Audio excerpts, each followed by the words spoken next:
సురేంద్ర నాయుడు గారు ఇప్పుడు జరగవు అవన్నీ. సురేంద్ర నాయుడు గారు ఇప్పుడు వైసీపీ వాళ్ళ బాధ ఏమంటే తెలంగాణలో కేసీఆర్ ఉండేటప్పుడు వీళ్ళు ఇష్టానుసారం వీళ్ళు ఏం ఆడితే అది జరిగింది. వీళ్ళ ఆస్తులు పెంచుకునేదానికి ఆంధ్రప్రదేశ్ నాశనం చేసేశారు. ఇప్పుడు తెలంగాణలో ఆయన అద్భుతమైనటువంటి పరిపాలన అందిస్తున్నాడు.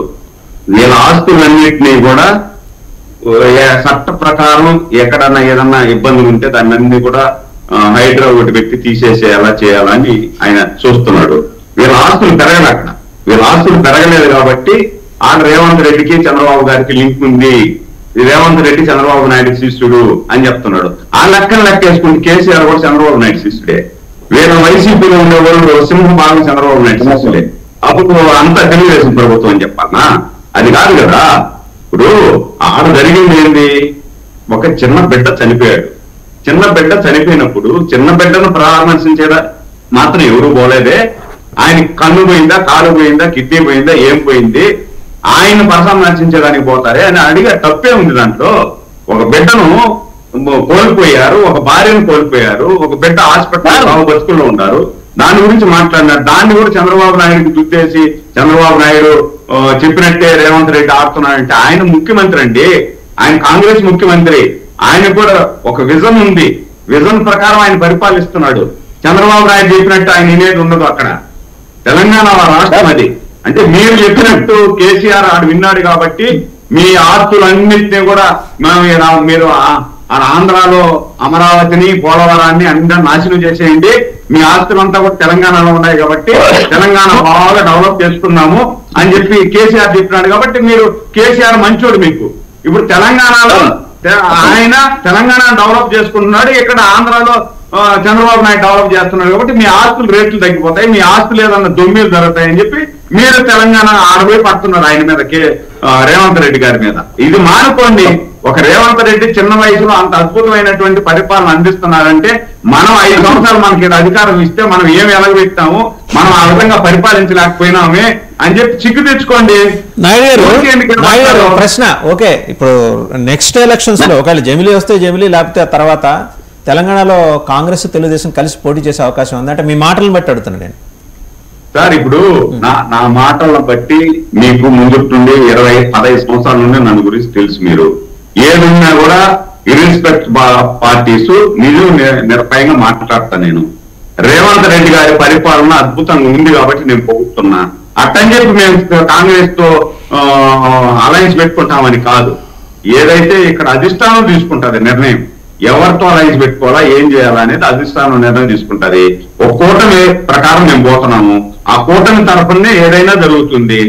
దీంట్లో మనం ఏదో రేవంత్ రెడ్డి అంటే మనకు విరోధైనా కూడా అద్భుతమైనటువంటి కార్యక్రమం చేసినప్పుడు పొగడాలా.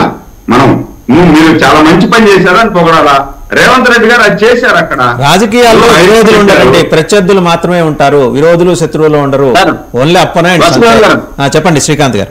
పద్మనాభం గారు ఒక్క సార్ అడిగిన దానికి 2 దానికి సమాధానం చెప్తాను.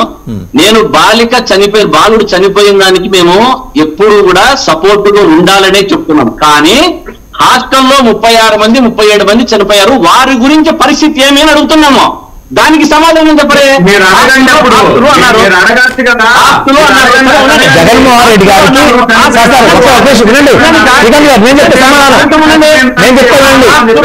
బాధ ఏంటంటే మీ ముఖ్యమంత్రి ఏమో చేతల ముఖ్యమంత్రి కాదు, మాటల ముఖ్యమంత్రి. మా ముఖ్యమంత్రి చేతల ముఖ్యమంత్రి. అందుకే మీరు ఏడుకోవడం జరుగుతున్నారు అక్కడ. మీరు ఎలక్షన్ ముందేం చెప్పారు? అక్రమంగా ఇచ్చిన ఆస్తిని కూడా పట్టుకొని తీస్తే అందరికీ సమంజసమే. తెలుగుదేశం పార్టీ ఆఫీస్కి ఇచ్చిన భూమిని ఏ రకంగా ఇచ్చారు అన్నది కూడా తీస్తే కూడా స్వాగతిస్తాం. ఒక్కటి నిష్పక్షపాతముతో పోండి అని చెప్తున్నామంటే. ఇది తప్పు అది తప్పు అని మేము చెప్పడం లేదు, అది గమనించాలి. మీరు ఎంతసేపు ఉన్న ఒక రాజకీయ కోణంలో చూసుకుంటూ పోతున్నారు.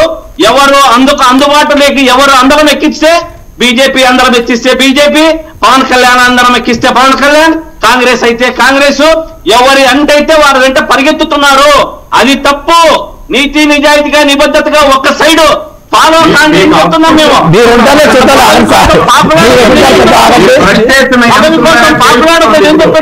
రేవంత్ రెడ్డి గారి మాతో ఎవరు మాట్లాడలేదు.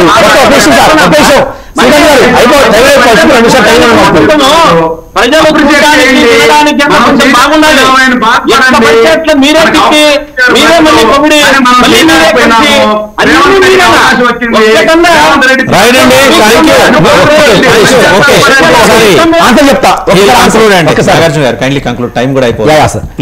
శ్రీకాంత్ గారు బాధ ఏంటంటే అండి, ఏ పార్టీలు అది బీజేపీ గారు ఇంకొకరు మమ్మల్ని దగ్గర రానిట్లా, ఎవరు మమ్మల్ని నమ్మట్లా అని చెప్పి వీళ్ళు బాధపడుతున్నారు. ఒకటి రెండేది అంటే వీళ్ళ ముఖ్యమంత్రి వైఎస్ జగన్మోహన్ రెడ్డి గారేమో మాటల ముఖ్యమంత్రి, మరి రేవంత్ రెడ్డి గారు చేతల ముఖ్యమంత్రి. 2020 ఎలక్షన్ ముందు వీళ్ళు నినాదం ఏంటండి, పేదలకి పెద్దంతాలకు మధ్య ఉన్న జరుగుతున్న యుద్ధంలో మేము పేదల సైడ్ నిలబడతామని చెప్పి వీళ్ళ ముఖ్యమంత్రి చెప్పారు.